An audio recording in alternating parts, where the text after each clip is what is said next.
What's up everyone, welcome back to the channel. How all are you? I hope you all are doing great and you all are studying. I am Ayushi Negi and today we're going to look a little bit more of this chapter. What is the chapter? Theory of consumer behavior. I have already done two parts, part 1 and part 2, in which I have discussed two theories. What were those two theories? First is your marginal utility analysis, that is your cardinal approach, and second is your indifference curve analysis, that is your ordinal approach. In my last lecture, I have told you about indifference curve, map, schedule, its property, everything. With this, I have also asked one question. What was that? I have drawn three IC curves, IC1, IC2 and IC3, and I have asked which is the best IC curve for the consumer to reach, है ना? And हमने एक property भी पढ़ी थी IC curve की, that as the IC curve moves away from the origin, higher will be the satisfaction. So इस case में your IC3 is the IC curve which is giving you highest satisfaction. So you can quickly say that, ma'am, the best option for consumer to do is to look for IC3, right? To look for IC3. Okay, but before you draw this conclusion, let me tell you one more concept. And what is that? That concept is your budget line. Now from this term budget line, it is very easy to guess that what is budget line. Budget means something related to your money, something related to your income. And what is this lines showing? Line means कि budget की line है. That means this budget line can be represented graphically. So let's look what is budget line. ठीक है? It is a graphical representation of all possible combinations of two commodities. Now graphical representation, line है तो कुछ graph बन रहा होगा. Possible combination, why this possible word has been used? This possible word has been used because of this budget. कि आपका budget आपको कितना allow कर रहा है, ठीक है? Of two commodities. अब आप एक चीज़ समझो, why always we talk about only two commodities? हमने इतने graph देखे हैं, हमने IC का graph देखा है, we have looked a lot of graphs. Why only we talk about two? क्योंकि जब भी हम graph draw कर रहे हैं, graph की sides कितनी है? 1 and 2. So हम इसमें show ही two goods कर सकते हैं, है ना? That's why we are restricted to two goods. Okay, so it is a graphical representation of all possible combination of two goods that a household or consumer can purchase with a given income, जो budget से होगा, and price, जो commodity का price है, such that, इससे क्या मतलब बनता है कि the cost of each commodity, जो भी commodities या combination से consumer purchase करना चाह रहा है, उसका cost is equal to the money or income of the consumer. Okay, so ये हमें budget line describe करता है. इसे let's understand, इसे question के answer पे हम जाएंगे, but अभी हम budget line को समझते हैं, ठीक है? Now let's make a schedule. Suppose कीजिए you have income, or you have income out of which you are spending something for the consumption of two goods, ठीक है? Let's suppose that you are ready to expend rupees 200 on the purchase of two goods. What are those two goods? एक तो आप करना चाह रहे हैं clothing पे, okay? You can assume anything. So this will be showing your unit of clothing and then units of food. Okay, and this will show your expenditure. Now assume that the unit of clothing is rupees 40 per unit, and for food it is rupees 20 per unit, and you are ready to expend 200 rupees, and with this 200 rupees you are ready to purchase the combinations of clothing and food. Suppose, let's assume that initially you want to consume only clothing. You don't want to purchase food. So उस case पे let's assume that you want to consume 5 units of clothing and 0 units of food. ठीक है, तो इसमें होगा क्या? 5 units of clothing into 40, ये इसका price था, plus 0 units 20. What this is giving? 200. Am I clear? Now suppose you want to consume food also. अब आपको food भी consume करना है, so what will you do? अगर आपको फूड कंज्यूम करना है and you are restricted with 200 rupees, आपको क्लोथिंग का consumption you have to decrease, क्योंकि यहाँ पे तो आप कुछ भी इंक्रीज डिक्रीज कर नहीं रहे. This you are assuming constant, you are assuming prices to be constant. So अगर आपको फूड को अब 1 लेना है, क्योंकि जो फूड 0 था and you are consuming 5 units, तो आपका पूरा कंजम्पशन हो रहा था, 200 रुपीज़ पूरे फिनिश हो रहे थे. अब now you are planning to consume 1 unit of food, in that case you have to reduce some consumption of your clothing. Suppose आपने 5 से 4 कर दिया. अब नाउ चेक कि 5 से 4 होने पे how much units you can buy of food. सबसे पहले आप इसको देखो, 4 है 40, कितना हो जाएगा 440 160. 200 माइनस 160 मीन्स 40 रुपीज़. आपके पास 40 बच रहे हैं. 40 rupees you will be having and 20 rupees. That means आप फूड कितने यूनिट्स परचेज कर सकते हैं? 2 into 20, this will give you 40. That means आप 2 कर सकते हो. तो आपका टोटल कितना फिर से बैठ गया? 200 पूरा एक्सपेंड हो रहा है. नाउ सपोज आप कितने यूनिट्स अब कर पाए? 5 से अगर आपने 4 पे रिड्यूस किया, then in that case you are able to purchase 2 units of food from 0 to 2. Okay, अगर आपको और फूड का कंजम्पशन इंक्रीज करता जाना है, देन आपको क्लोथिंग का रिड्यूस करना होगा. 3, अगर अब यहाँ 3 करते हैं तो होगा क्या? 120, और ये कितना हो जाएगा? 60. Then again 200.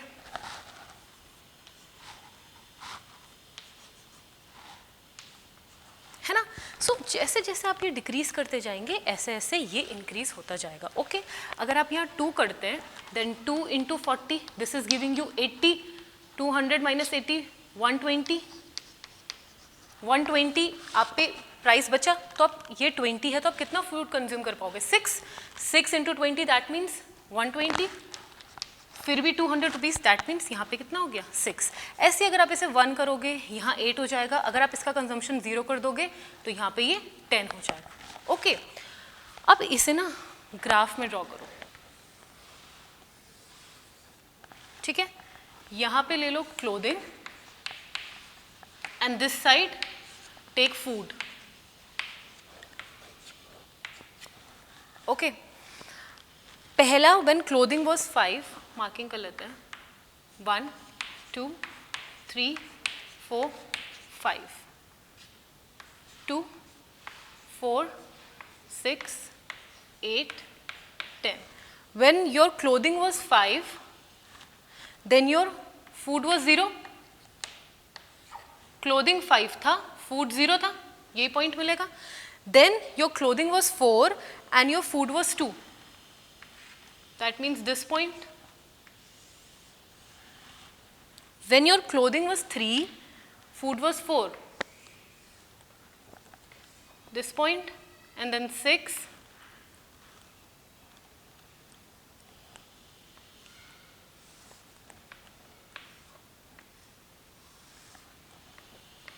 And when your clothing was 0, your food was 10. That means this point. ठीक है, अब आप इन सारे डॉट्स को ज्वाइन कर लो. जो भी आपको ये लाइन मिल रही है, what is this? This is your budget line. And what are these points? These are your different combinations. ठीक है, can you see straight line? ये बिल्कुल एक स्ट्रेट लाइन बन रही है ना. Why this is straight line? ये भी हमें समझना है. अच्छा देखो, now you can ask one thing that ma'am you have said that budget line is when you are able to expend all your income on the consumption of two goods, है ना. हम पे 200 रुपीज़ थे, हमने 200 के 200 expand कर दिए अपने कॉम्बिनेशन को परचेज करने में. बट ऐसा भी तो हो सकता है कि हमारे कॉम्बिनेशंस को हम 200 से कम में भी परचेज कर पाए. उस केस में हम क्या बोलेंगे कि बजट नहीं है हमारे पास. तभी भी तो बजट है. अगर if my income is 200 and I am able to get a commodity or a combination at a price of less than 200, may be 160, 180, 100, तो क्या हम उसे अपने बजट के अंदर नहीं मानेंगे? We will count it in our budget, but that is not your budget line. वो बजट लाइन नहीं होगा, वो होगा आपका budget set. Budget set, there is a difference between budget line and budget set. Budget set क्या बोलता है? It is the set of all possible combination of goods that a consumer can afford with his income and price in the market. That means कोई भी चीज, कोई भी combination जो consumer afford कर सकता है, that is your budget set. Budget line means कि एग्जैक्ट वही अमाउंट है। जितना आप एक्सपेंड करना चाह रहे हो उतनी ही आपकी कॉस्ट भी बैठ रही है, उतनी ही आपकी कॉस्ट भी बैठ रही है। That is your budget line. That means these are the points, ये जो आपको लाइन मिली है इन सारे पॉइंट्स में यू आर एक्सपेंडिंग एवरीथिंग। 200 थे, 200 के 200 आपके एक्सपेंड हो गए। ओके, बजट सेट क्या होगा? सपोज करो, देखो 5 था, 5 में से you have gone down to 4। Okay, 0 से आप 2 पे आए, बट अब 0 से 1 पे भी तो आ सकते थे, आ सकते थे, नहीं आ सकते थे? बिल्कुल आ सकते थे। 4 into 40 will give you 160। 200 minus 160 means आप पे 40 रुपीज़ बचे हैं। हमारा एक फूड आइटम तो हमें सिर्फ 20 का मिल रहा है ना, हम पे तो 40 रुपीज़ है। आप सिर्फ एक ही कमोडिटी खरीदो फूड की। अगर आप एक ही फूड की कमोडिटी खरीदते हो, दैट मीन्स आपके पास टोटल एक्सपेंडिचर कितना हो गया? अगर आपने ये कॉम्बिनेशन करा 4 units of clothing and 1 unit of food, तो आपका टोटल एक्सपेंडिचर होता है 180। 180 तो होगा 4 into 40 plus 1 into 20, this will give you 180। 180 आएगा, 200 आपके पास पैसे थे, 20 रुपीज़ क्या हो गए? बच गए। दैट मीन्स यहाँ पे भी तो आप अफोर्ड कर पाए, लेकिन 20 रुपीज़ जो आपने बचा लिए वो आपने करा क्या? आपने अंडर स्पेंडिंग करी, आपने अंडर कंजम्पशन करा। That means now you have saved some amount also. Initially you are not able to save, आपको जितना मिला था आप उतना एक्सपैंड कर रहे थे, but now with this situation आप सेव कर पा रहे हैं 20 rupees. That is your budget set. That means कोई भी कॉम्बिनेशन जो यहाँ कहीं लाए करेगा बजट लाइन के नीचे, दैट मीन्स ये सारे कॉम्बिनेशंस आपको क्या शो करेंगे? These all combinations will show you or our budget set. Okay, that means जो ये लाइन है हमने ड्रॉ करी है, this is your budget line and this is showing your full utilization. Am I right? full utilization, or it is showing full consumption. Whatever is the amount, whatever you are expending, you are able to expend it. That means this line will show you fuller utilization or full consumption. All the points below this line will show you affordability, but then this will show you under spending or under consumption. That means you are saving something, है ना? And all the points above this line, यहाँ पे अगर कोई point Z combination है, that means अगर ये कोई पॉइंट है लाइन के बाहर, दैट मीन्स यहाँ ले लो इसे, दैट मीन्स ये यहाँ कहीं और यहाँ कहीं आ रहा है। ओके, पॉइंट तो है, हमें ज़्यादा चीज़ें मिल रही है, but then it is out of our reach, it is unachievable because it is out of our budget. हमारा बजट ही अलाउ नहीं कर रहा है, our budget is of only 200 rupees, so how can we expend more? हम expend कर ही नहीं पाएंगे ज़्यादा। So any point above this line will be unachievable, any point below this line will be under expenditure, under consumption, and any point on this line will give you full utilization or full consumption. Are you clear with this thing? Because ये ही दो concept will give you answer of this question. Okay, एक बार इसे रब कर लेते हैं एंड फिर से अपने क्वेश्चन को समझते हैं।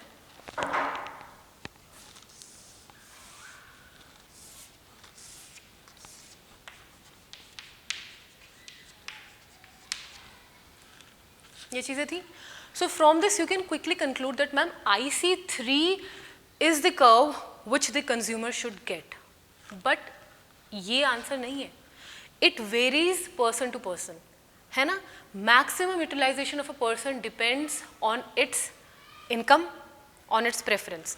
किसी के लिए IC3 बजट में आ सकता है, किसी के लिए IC2 बजट में आ सकता है, किसी के लिए IC1 बजट में आ सकता है। ये यहाँ पे IC कर्व होता क्या है? दीज आर द कॉम्बिनेशंस, है ना?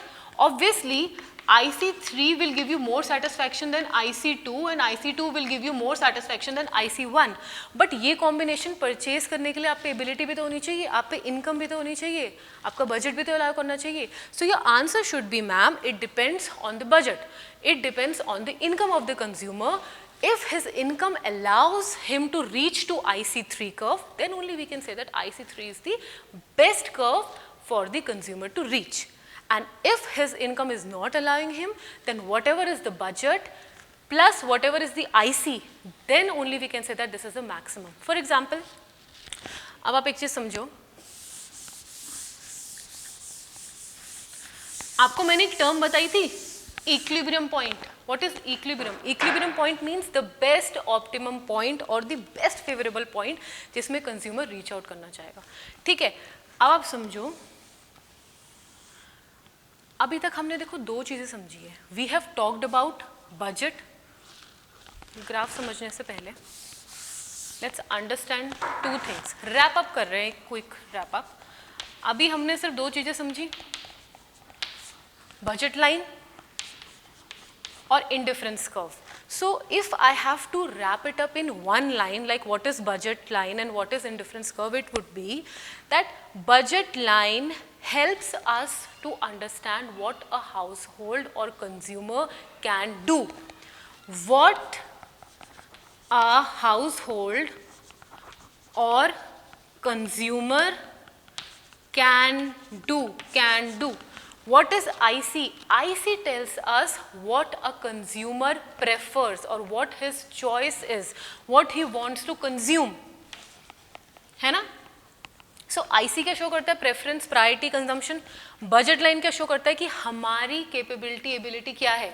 Are we able to demand this, जो हम कंज्यूम करना चाह रहे हैं. Our budget is, will our budget allow this consumption? क्या ऐसा हो पा रहा है कि हमारा बजट हमारा कंजम्पशन से मैच कर पा रहा है. So this is budget line, this is IC.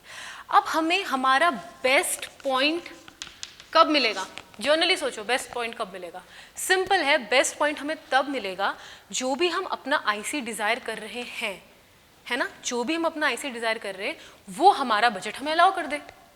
यही तो है कि जो आईसी में हम जाना चाह रहे हैं, जो कंजम्पशन या जो भी हम कॉम्बिनेशन प्रेफर कर रहे हैं, whatever we want to make, whatever we are deciding, we are able to fulfil that, है ना. अगर ये दोनों चीज़ें इक्वल हो जाएंगी, दैट मीन्स हम अपने इक्विलिब्रियम और अपने बेस्ट पॉइंट में आ जाएंगे, है ना. अब इस कंसेप्ट को ग्राफ में समझते हैं. सपोज कीजिए this is your budget line, है ना. स्ट्रेट ही तो हमारी बजट लाइन ड्रॉ हुई थी. Now draw IC curves. IC curve draw करो, यही वाले कर लो. IC1 ले लो, IC2 and then your IC3, है ना. अब look at this. This is cloth and this is food. Now listen very carefully. जो भी combinations we are getting on this IC1, one thing is very clear that IC2, जो भी combinations हमारे IC2 में आएंगे, they will give you more satisfaction than your IC1, है ना. So अगर कोई point है this, let's say this is point A, do you think consumer will stick on this point? क्या ये इसका maximum satisfaction show कर रहा है? देखो, पहले चीज़ तो देखो कि ये point है कहाँ? बजट लाइन के ऊपर है. दैट मीन्स ये फुल कंजम्पशन तो कर रहा है ना, क्योंकि बजट लाइन में यही तो था, जितना हमारे पास हमारे एक्सपेंडिचर है वो हम एक्सपेंड कर पा रहे हैं. दैट मीन्स अगर ये बजट लाइन में है ये पॉइंट, तो हम एक्सपेंडिचर तो पूरा कर रहे हैं. लेकिन एक चीज़ और देखो, यहाँ पे ये पॉइंट कौन से आईसी में है? IC1 में. दैट मीन्स सबसे लोअर वाला आईसी कर्व है, सबसे कम वाला सेटिस्फैक्शन वाला पॉइंट है. अगर हम यहाँ पे रिस्ट्रिक्ट रहेंगे तो इस पॉइंट के बारे में क्या ख्याल है आपका? ये भी तो बजट लाइन के ऊपर ही है, प्लस ये IC2 पे बन रहा है ये कर्व. दैट मीन्स जो कॉम्बिनेशन आपको यहाँ पे सेटिस्फैक्शन दे रहा था उससे ज़्यादा तो IC2 देगा ना. तो ये पॉइंट IC2 में, प्लस ये आपके बजट लाइन में भी आ रहा है. सपोज करो ये पॉइंट है H, है ना, और एक पॉइंट एज्यूम करो यहाँ पे Z. ये पॉइंट आपको सबसे ज़्यादा सेटिस्फैक्शन दे रहा है, but this is out of your budget. ये बजट लाइन पे एग्जिस्ट ही नहीं कर रहा है. सो ये पॉइंट हुआ क्या? Unachievable point. ये पॉइंट हुआ क्या? Most favourable point. और ये पॉइंट हुआ क्या कि आप अपना कंजम्पशन को you are not fully satisfied, क्योंकि भी आप शिफ्ट कर सकते हो, पॉसिबिलिटी है, तो आप यहाँ रुकोगे ही नहीं. और कोई भी कॉम्बिनेशन जो इन पे आएगा that will show your under consumption और अंडर स्पेंडिंग, है ना. दैट मीन्स यही एक ऐसा पॉइंट बनता है that is showing your equilibrium point. So समझो इक्विलिब्रियम पॉइंट आया कैसे. Equilibrium point is the point consumer, हमने पढ़ा ना कंज्यूमर इक्विलिब्रियम, ये हम कंज्यूमर का इक्विलिब्रियम या बेस्ट पॉइंट समझ रहे हैं through indifference curve and budget line. So equilibrium point आया कब? When your IC curve is tangent to your budget line. ये बजट लाइन पे जब आईसी कर्व टेंजेंट होगा then only you will get your maximum और best point. यहाँ पे tangent हो रहा है। अब देखो ये हमने सारा बजट लाइन के बारे में पढ़ा, इक्विलिब्रियम पॉइंट के बारे में पढ़ा। Let's talk about its properties. ठीक है, बजट लाइन की प्रॉपर्टी क्या है? सबसे पहले तो ये कि that it is downward sloping. Very clear, why it is downward sloping? Because inverse relation है, क्लोथिंग का कंजम्पशन बढ़ाना है, फूड का कम करना पड़ेगा, फूड का कंजम्पशन बढ़ाना है, क्लोथिंग का कंजम्पशन हमें कम करना पड़ेगा। That's why because of its inverse relationship ये डाउनवर्ड स्लोपिंग है। एक और चीज़ समझो, अभी तक हम जो भी ग्राफ वगैरह पढ़ रहे थे ना, that was somewhat in a shape of curve. वो कर्व शो कर रहा था। हमने जो आईसी पढ़ा था, ये आईसी है, ये आईसी कर्व आपको कर्व शेप में नजर आ रहा है। ठीक है, ये सारे कर्व शेप में, बट ये बजट लाइन एकदम स्ट्रेट फॉर्म में क्यों है? और यहाँ पे हमने आईसी को अपने इस लाइन से टच नहीं करवाया था। यहाँ पे हम अपने डिमांड कर्व को, बजट लाइन को यहाँ से स्टार्ट कर रहे हैं और यहाँ पे खत्म कर रहे हैं, plus it is straight. Why? Because of constant price ratio. What is this constant price ratio? आप एक चीज देखो, जो मैंने ये पहले आपको बताया था, units of clothing and units of food, तो 5 से ये 0 था, 4 से ये 2 हुआ, 3 से ये 4 हुआ, एंड देन 2 से ये 6 हुआ। आप देखो जो ये चेंज आपको दिख रहा है, 0, 2, 4, 6, गैपिंग चेक करो, हमेशा गैप कितने का आ रहा है? 2 का। जब हमने अपने डिमांड कर्व के बारे में बात करी थी, इंडिफरेंस कर्व के बारे में बात करी थी, तो वहाँ पे indifference curve convex to origin होता है, इस शेप का होता है। Why? Because of diminishing marginal rate of substitution. जो भी हम स्लोप बना रहे थे, वो धीरे धीरे उसका जो चेंज था that was decreasing. But in case of budget line decrease हो ही नहीं रहा है, हमेशा वो 2, 2, 2 है। Why this is fixed? This is fixed because हमें जो एक्सपेंडिचर करना है वो फिक्स्ड है, जो हमने दोनों के प्राइसेस ले रखे हैं वो फिक्स्ड है। जब कुछ चेंज ही नहीं हो रहा है तो ये कैसे चेंज हो जाएगा? सो this is fixed, this is straight because of constant price ratio. Price ratio किसका? Price ratio of your clothing and your food. जो हमने clothing का कितना लिया था? We have taken 40 and हमने food का कितना लिया था? 20. So 40 divided by 20. Ratio ऐसी तो निकलेगा। Price ratio, ratio क्या होता है? Division. 40 divided by 20 कितना आ रहा है? 2 आ रहा है। तो हमेशा गैपिंग भी कितनी रहेगी? 2 की रहेगी। इसीलिए जब भी आप यहाँ ड्रॉ कर रहे थे, जब भी आप ग्राफ को ड्रॉ करोगे,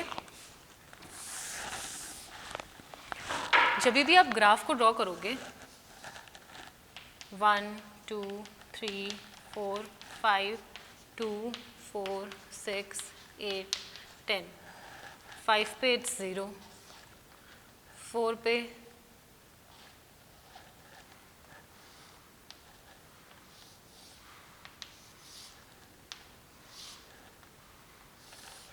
जब भी आप गैपिंग चेक करोगे ना,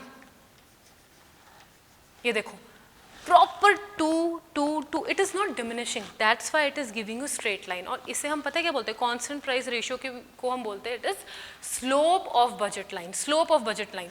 what is slope of IC? What is slope of indifference curve? Slope of indifference curve is diminishing marginal rate of substitution, है ना, और your marginal rate of substitution. And what is slope of budget line?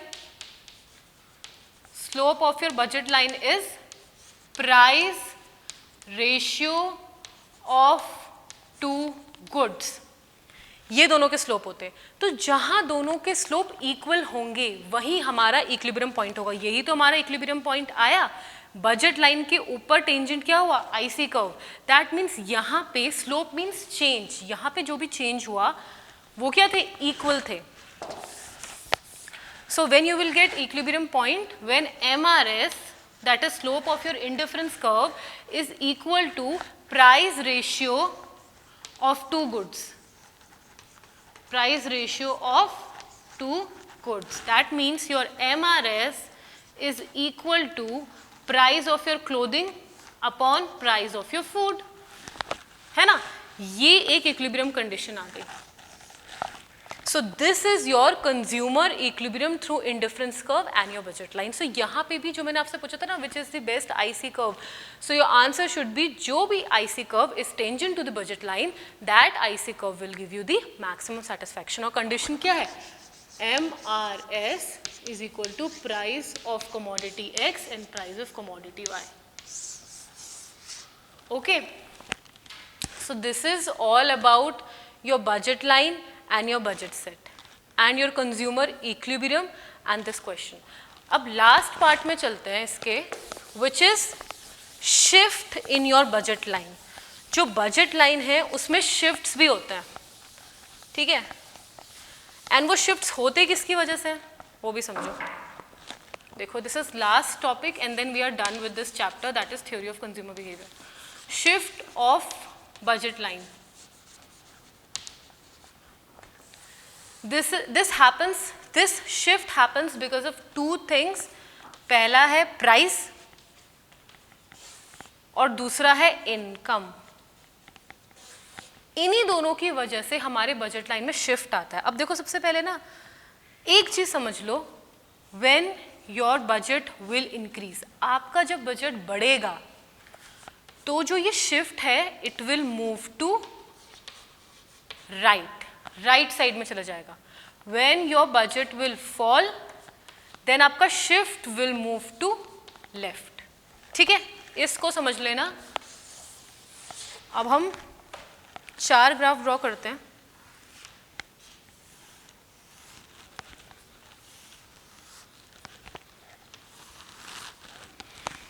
ठीक है, this is your clothing, this is your food, clothing, food. ठीक है, अब suppose करो if price of goods they decrease. ये सपोज करो आपकी ओरिजिनल बजट लाइन थी, ठीक है, ये बजट लाइन थी, इसे कुछ भी मान लो, A और A' मान, चलो इसी को मान लो, C clothing and F food. This was your original budget line. Now when your price has decreased, जो ये goods का price है अगर ये fall कर जाएगा तो आपका बजट तो इंक्रीज हो गया ना. आप 200 रुपीज़ एक्सपेंड कर रहे थे और उनके जो प्राइजेस थे वो थे, उस पर आपका 200 का 200 एक्सपेंड हो रहा था. बट अब प्राइजेस कमोडिटी के गिर गए, उनके प्राइस गिरने से आपका तो बजट बढ़ गया ना, बढ़ा नहीं बढ़ा. दैट मीन्स आपका budget will increase, your budget will increase. Your price of the commodity will fall, your budget will increase, and because of which your budget will shift to right. Your budget will shift to right. Why? Because now you can consume more. तभी तो अब देखो यहाँ पे अगर आप इतना consume कर पा रहे थे, now because your budget has increased, इसी प्राइस पे अब आप दोनों कॉम्बिनेशंस का ज़्यादा कंज्यूम कर पाएंगे. यहाँ का भी चलो इसका तो फिक्स रहेगा, बट आप कंजम्पशन इंक्रीज कर पाओगे. देखो पहले आप C कर रहे थे, अब आप C' कर पाओगे. You can consume more. ठीक है, अगर सपोज करो ये आपकी ओरिजिनल बजट लाइन थी, now the price has increased. जो कमोडिटी पहले आपको किसी एक प्राइस में मिल रही थी, अब उसका प्राइस इंक्रीज हो गया. दैट मीन्स वो महंगी हो गई है. तो जो आपका पहले बजट था अब वो गड़बड़ाएगा. दैट मीन्स वो अब लो हो जाएगा. ठीक है, that means your budget line now will shift to leftward. जो चीज़ पहले आप, जो कॉम्बिनेशन पहले आप फूड का और C का इतना ले पा रहे थे, अब वही फूड और क्लोथिंग आप कम ले पा रहे हो. दिख रहा है, पहले आप C इतना ले पा रहे थे, अब आप C क्या हो गया, आपका रिड्यूस हो गया है. राइट, अब हम इसमें समझते हैं. अब देखो ये तो था प्राइस के चेंजेस की वजह से, कि प्राइस डिक्रीज हुआ तो बजट इंक्रीज हुआ, प्राइस इंक्रीज हुआ तो बजट डिक्रीज हुआ. अब इनकम भी तो हो सकती है. अगर आपकी इनकम ही बढ़ गई, प्राइसेस को छोड़ो, ये आपका पहले बजट था, अब आपकी खुद की इनकम बढ़ गई. इनकम बढ़ गई तो आपको बजट भी तो बढ़ जाएगा. जो आप पहले सिर्फ 200 में अटके हुए थे, अब आप ज़्यादा एक्सपेंड कर पाओगे. ज़्यादा एक्सपेंड कर पाओगे तो बजट क्या हो जाएगा, इंक्रीज हो जाएगा, है ना. और आपका कर्व कहाँ हो जाएगा, राइटवर्ड शिफ्ट हो जाएगा. अगर आपकी इनकम डिक्रीज हो गई तो पहले आप जितना एक्सपेंड कर पा रहे थे उतना नहीं कर पाओगे. बजट, इनकम के डिक्रीज होने से बजट भी डिक्रीज हो जाएगा. ओरिजिनल अगर बजट आपकी लाइन ये है, बजट के डिक्रीज होने से इट विल मूव और it will shift to leftward, नीचे की तरफ आ जाएगी. कॉम्बिनेशन से आप कम कंज्यूम कर पाओगे. ठीक है, so this is because of price and income, ये शिफ्ट आपको मिले. अब एक और चीज़ भी है, वो लास्ट है. दैट इज, अगर आप ये बोलो कि मैम प्राइस में चेंजेस आ रहे हैं लेकिन दोनों के नहीं आ रहे, सिर्फ किसी एक ही कमोडिटी का प्राइस चेंज हो रहा है, फिर 4 ग्राफ बनेंगे. फिर से समझना. अब समझो ये फूड था, ये क्लोथिंग था, clothing, food, clothing, food. Now suppose ये आपकी बजट लाइन थी, ओरिजिनल बजट लाइन। अब आपने बोला मैम पहले तो आपने कहा प्राइजेस डिक्रीज हो गए, अब सपोज करो प्राइजेस डिक्रीज होए, लेकिन सपोज करो सिर्फ फूड के होए, क्लोथिंग के नहीं हुए। फूड का जो प्राइस है, price of food has increased. Price अगर फूड का इंक्रीज होगा दैट मीन्स जो बजट हमारा हिलेगा वो सिर्फ फूड के लिए हिलेगा। दैट मीन्स अब यहां से ना ये तो फिक्स्ड रहेगा, बट यहां से अब ये इंक्रीज हुआ है ना, तो शिफ्ट कहां होगा, लेफ्टवर्ड होगा, लाइक दिस। बट पहले वो कैसे ड्रॉ कर रहे थे हम, बिल्कुल ऐसे ड्रॉ कर रहे थे ना, 2 पॉइंट्स निकल रहे थे हमारे पास, लेकिन अभी प्राइस सिर्फ फूड का बढ़ा है, तो यहां पे से हम सिर्फ इस पॉइंट को यहीं रखेंगे और इस पॉइंट से ही हम एक लेफ्टवर्ड शिफ्ट लेके आएंगे, which is representing that clothing में कोई नहीं फर्क पड़ रहा है, फर्क जो पड़ रहा है वो सिर्फ फूड में पड़ रहा है, ठीक है, लेफ्टवर्ड शिफ्ट हो रहा है। इन केस अगर price of food decreases that means अब आप ज़्यादा कंज्यूम कर पाओगे। ये आपका ओरिजिनल बजट लाइन था, क्लोथिंग तो क्लोथिंग वैसी ही थी, दैट मीन्स ऐसा शिफ्ट आएगा, एक राइटवर्ड शिफ्ट आएगा, क्लोथिंग से नहीं जाएगा, सिर्फ फूड खुलेगा, क्लोथिंग नहीं खुलेगा और राइटवर्ड शिफ्ट होगा, क्योंकि बजट अब क्या हो रहा है, फूड का आप इंक्रीज कर पा रहे हैं। इन केस सिमिलर, अभी आपने फूड चेंज करा, अब आप क्लोथिंग चेंज कर लो, कि अगर प्राइस ऑफ क्लोथिंग इंक्रीजेस तो बजट में फर्क किसके लिए पड़ेगा, क्लोथिंग के लिए पड़ेगा ना, फूड के लिए थोड़ी पड़ेगा। ये अगर आपका ऐसे बजट लाइन था, अब आप यहाँ फूड को फिक्स कर दो, इसका प्राइस इंक्रीज हुआ है, दैट मीन्स लेफ्टवर्ड शिफ्ट आएगा, यहाँ से लेफ्टवर्ड शिफ्ट लिया हो। अगर प्राइस ऑफ फूड, अगर प्राइस ऑफ क्लोथिंग अब डिक्रीज करता है तो बजट ऑफ क्लोथिंग में क्या फर्क पड़ेगा, इंक्रीज पड़ेगा, फूड तो वैसे का वैसे ही रहेगा। ये बजट लाइन है, फूड को वैसे ही रखो, राइटवर्ड शिफ्ट कर दो। राइटवर्ड शिफ्ट कर क्यों रहे, क्योंकि प्राइस डिक्रीज हुआ है। यहाँ लेफ्टवर्ड शिफ्ट कर क्यों रहे, क्योंकि प्राइस इंक्रीज हुआ है। यहाँ पे डिक्रीज हुआ है, आगे की तरफ शिफ्ट होगा, और प्राइस इंक्रीज हुआ है तो लेफ्टवर्ड शिफ्ट होगा। सो यही सारे शिफ्ट्स हैं that is showing that how income and price they affect the purchasing power of a consumer. So with this we are done with the chapter that is theory of consumer behavior. दोनों theories हमने पढ़ ली है, marginal utility that is your cardinal approach, and we have also done indifference curve that is your ordinal approach with the help of your budget line. हम equilibrium में आ गए and we are done with this chapter. Now in my next class I will talk about elasticity of demand, कि elasticity of demand क्या है। Till then आप इसको revise करें, पढ़ते रहिए, और revision is very important. So do revise and do prepare.